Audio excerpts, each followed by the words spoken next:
Hey guys, it's Michael from Chess Lifestyle, and I'm not wearing a top because all my clothes are currently drying on a drying rack. But anyway, I had a very interesting conversation with a friend of mine who happened to be both a very strong chess player and a very strong shogi player.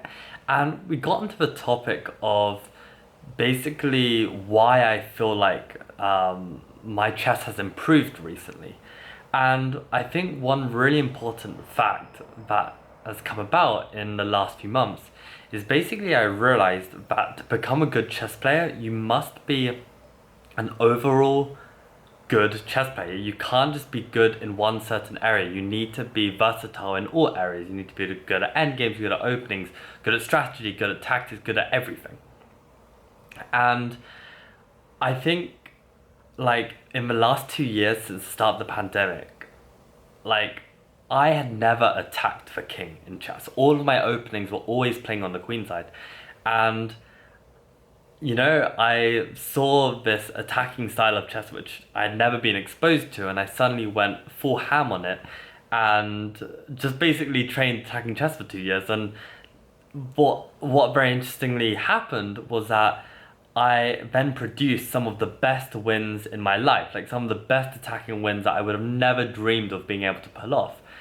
And the problem was I associated these wins with an increase in skill and therefore expected better results and an increase in rating. And although my rating did fly up 50 points in a month, it then crashed back down 50 points because I was then losing games due to the thousand other ways you can lose a chess game.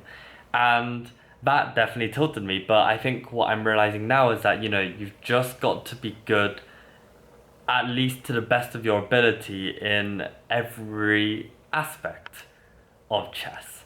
And I think the penny really dropped about this when I was talking to my friend Ravi, who I've mentioned a few times on this channel, who recently got GM this summer. And when I told him about how, I was upset with how my attacking chess wasn't really leading to results, and he kind of responded as if he was shocked that I actually would believe that I could just train in one style and think that I can get results that way, because basically you can't get results that way. You have to be consistent to be able to increase rating. Sure, maybe there's a chance I could be European Amateur Championship by doing this method because I would be inconsistent as a player, but perhaps it just so happens that I get lucky that all 9 rounds happen to be very attacking games where I get my ideal position and I win the European Championship.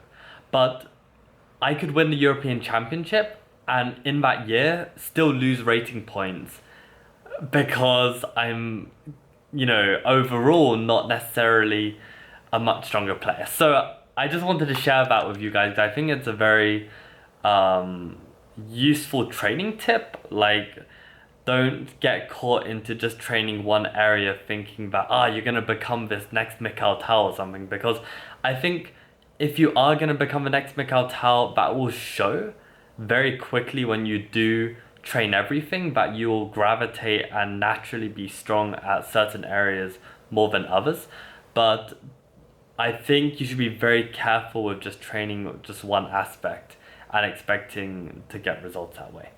But okay, hope that was interesting and insightful, and I'm going to get back to this conversation with my friend because we're having a good one. So probably we'll upload this later tonight. But yeah, just so you guys know as well, the last 2 rounds of my Dortmund chess tournament, I won and then lost. But the game I lost was super interesting, and actually talking about this consistency point again, I lost the game, well, for 2 reasons. One was because I was testing out this positional idea which I wanted to know the answer of, and it ended up not working, but I learned a lot from that. So that's all I'm completely fine with. But the other point where I lost was I literally blundered a tactic that was much lower level tactic than my actual chess ability, and it's definitely an area that I've needed to work on, which I've completely neglected just out of laziness and lack of discipline to actually train that area. I think you can call it a lack of discipline when you know there's something you should improve on, but you don't.